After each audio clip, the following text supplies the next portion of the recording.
Assalamualaikum dan selamat pagi siswa kelas 5. Tetap semangat ya anak-anak untuk mengikuti pembelajaran tematik hari ini. Hari ini kita akan mempelajari tema 5F, subtema 2, pembelajaran 5 dan 6. Sebelum memulai pembelajaran, kita berdoa terlebih dahulu agar ilmu yang kita peroleh menjadi ilmu yang bermanfaat.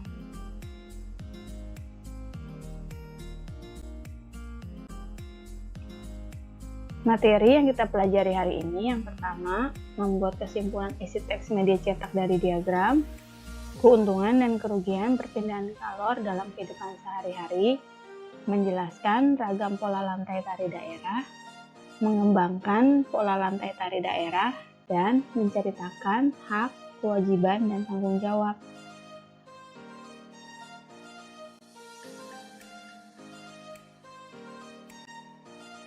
Membuat kesimpulan isi teks media cetak dari diagram. Nah, berikut ini langkah-langkah membuat kesimpulan isi teks media cetak dari diagram. Yaitu yang pertama, tentukan pokok pikiran dan informasi penting dari setiap paragraf. Langkah kedua, membuat daftar pertanyaan untuk membantu menemukan informasi penting dalam teks dengan menggunakan kata tanya apa, siapa, di mana, kapan, mengapa, dan bagaimana. Langkah ketiga, menentukan jawaban dari pertanyaan yang dibuat, dan langkah yang terakhir, kalian membuat diagram dari pertanyaan dan jawaban yang sudah dibuat. Mudah ya anak-anak?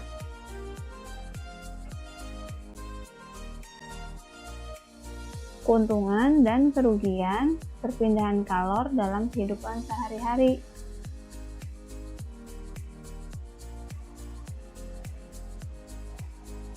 Kalian sudah mengetahui macam-macam cara perpindahan kalor secara konduksi, konveksi, dan radiasi.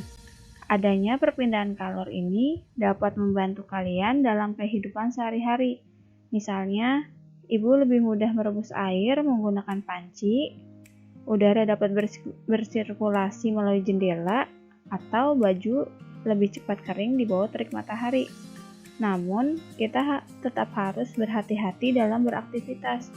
Perpindahan kalor juga dapat merugikan. Misalnya, saat memasak air, kita tidak boleh meninggalkan kompor yang sedang menyala. Kita harus memastikan air sampai mendidih. Jika sudah, segera matikan kompor. Hal ini dapat menghindarkan kita dari bahaya kebakaran. Perhatikan tabel perbandingan keuntungan dan kerugian adanya perpindahan panas serta antisipasinya berikut ini. Yang pertama, perpindahan kalor dengan cara konduksi. Contohnya, memasak air menggunakan panci aluminium. Keuntungannya, air lebih cepat mendidih. Kemudian kerugiannya, logam aluminium lebih cepat panas sehingga berbahaya jika disentuh langsung. Cara antisipasinya, memegang gagang yang telah dilapisi oleh bahan isolator seperti ebonit, yaitu pegangan panci yang berwarna hitam. Kemudian yang kedua, menggunakan sarung tangan untuk kain untuk memindahkan panci dari kompor. Kemudian keuntungan dan kerugian perpindahan kalor dengan cara konveksi,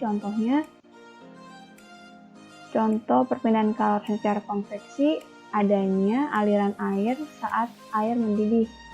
Keuntungannya, air lebih cepat panas karena aliran air yang panas berasal dari dasar wadah yang menyebar ke seluruh bagian wadah.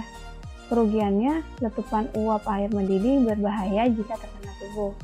Nah, cara mengantisipasinya, yang pertama menggunakan tutup panci saat memasak air, dan yang kedua, tubuh tidak terlalu dekat dengan air saat memindahkan panci.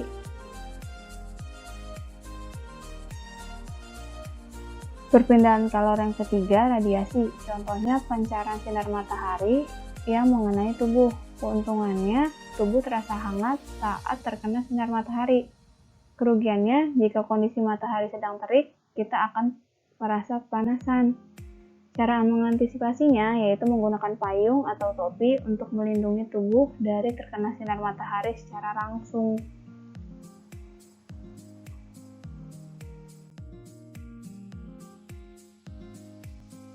Menjelaskan ragam pola lantai tari daerah. Tari kecak merupakan tari yang berasal dari Bali, menggunakan pola lantai berbentuk lingkaran.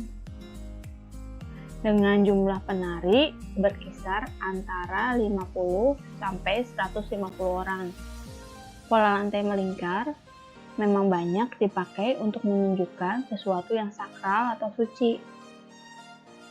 Namun, pola lantai melingkar juga membuat tokoh utama yang terdapat dalam tari kecak terlihat dengan jelas.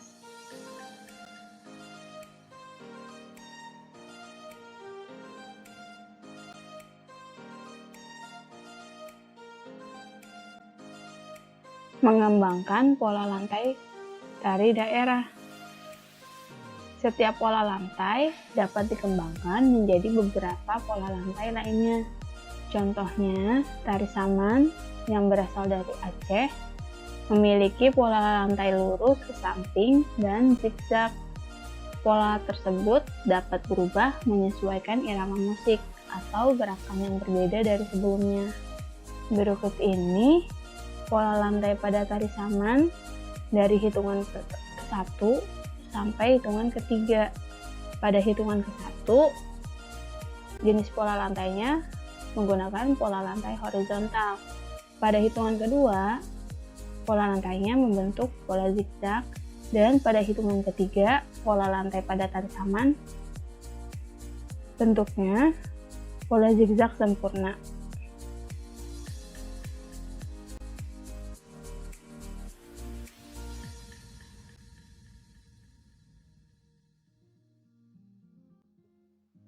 Menceritakan hak, kewajiban, dan tanggung jawab. Untuk melindungi ragam tarian Indonesia dari kepunahan, beberapa sanggar tari mencoba untuk menanamkan kembali rasa bangga memiliki tarian-tarian daerah Nusantara pada anak-anak. Dalam pementasan tarian tradisional, kita perlu melibatkan banyak pihak agar acara dapat berjalan dengan baik. Setiap pihak memiliki hak dan kewajibannya masing-masing. Para penari berkewajiban untuk berlatih dan menampilkan hasil yang terbaik di depan penonton. Selain kewajiban, para penari juga mempunyai hak untuk mendapat penghargaan, respon, dan perhatian dari penonton atas tarian yang mereka tampilkan.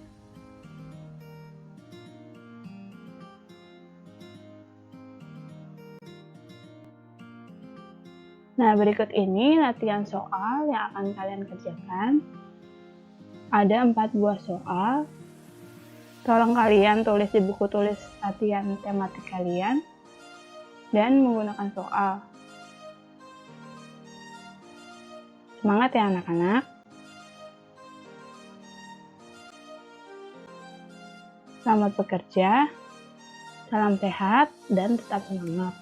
Jangan lupa untuk terapkan 3M, yaitu menggunakan masker, mencuci tangan dengan menggunakan sabun atau hand sanitizer, dan menjaga jarak. Kurangnya Ibu mohon maaf. Wassalamualaikum warahmatullahi wabarakatuh.